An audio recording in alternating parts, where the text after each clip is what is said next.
Balita po muna tayo sa showbiz. Gandang gabi Vice ni Vice Ganda. Papapanood na sa GMA simula sa Setyembre.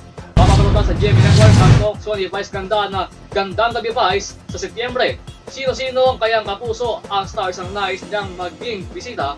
Narito po.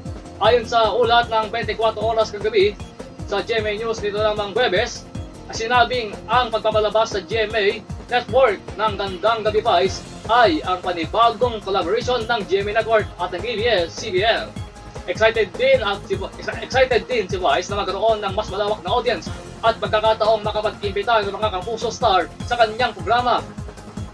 Kabilang sa mga kapuso stars na gusto ni Vice na maimbitahan sa kanyang programa ay sina Michael V, Marian Rivera at Alden Richards.